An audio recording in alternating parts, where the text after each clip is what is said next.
tenerte acá en Valparaíso, en Encantado. Chile. Muchas gracias por aceptar la invitación.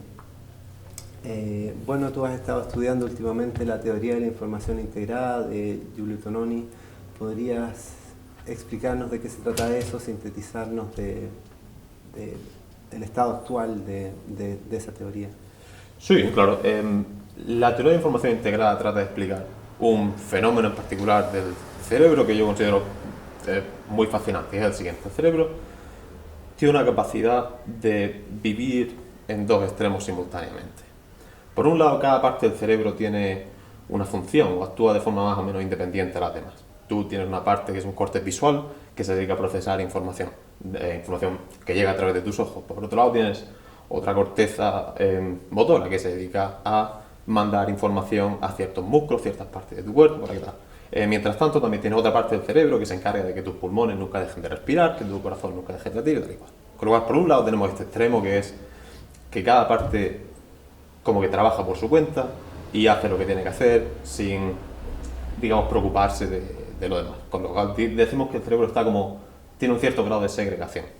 Pero por otro lado, el cerebro también vive en otro extremo, que es que está controlando un único cuerpo.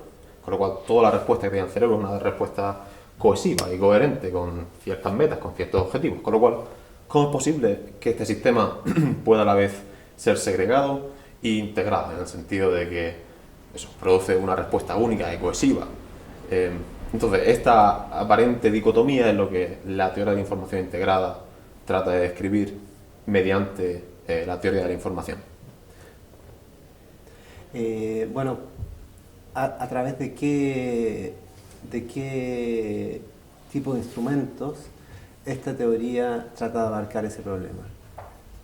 Tú hablaste de la teoría de la información, pero más específicamente, ¿cómo se ocupa esta teoría de información para intentar describir esta coexistencia de los, de los distintos estados de integración y segregación en el cerebro? Pues nosotros utilizamos mucha inspiración desde la literatura de sistemas complejos y utilizamos muchas herramientas dentro de la teoría de la información multivariada para estudiar cómo se transmite y cómo se procesa información dentro del cerebro. Entonces tratamos de ver hasta qué punto la información que se procesa en un área es independiente de la información que se procesa en otra, o hasta qué punto se transmite o se combina información. Y todo esto a nivel de herramientas, pues utilizamos, por supuesto, muchas matemáticas, teoría de la información, por supuesto, muchos conocimientos de neurociencia. También hay que saber qué cosas se pueden esperar de ciertas áreas del cerebro versus de otras y tal y cual. Esta teoría también tiene potencial aplicación en otros sistemas complejos, no necesariamente en el cerebro. Sí, sí, efectivamente. De hecho, eso es una de las cosas que me atrajo a mí en particular a esa teoría, que eh, hay muchos otros sistemas que comparten esta característica de, digamos, habitar en dos extremos a la vez. Con lo cual, efectivamente, muchos sistemas complejos comparten estas características, como por ejemplo la biosfera o los ecosistemas, ¿no? De hecho, tú puedes tener un ecosistema en el que tienes cadenas tróficas de interacciones entre ciertas especies de animales en un sitio y luego puedes tener otro proceso con otro ecosistema en otro, pero sabemos que estas cosas están entrelazadas de forma muy íntima y que cambios en un ecosistema o en una parte del planeta pueden tener unos efectos tremendos sobre otros, ¿no? Entonces, desarrollar la matemática detrás de este tipo de teorías tan generales creo que realmente nos puede ayudar a construir o a proporcionar herramientas que se puedan aplicar a todo un espectro de sistemas. ¿Cuáles son los desafíos que crees tú que esta teoría de la información integrada va a necesitar enfrentar en los años que vienen?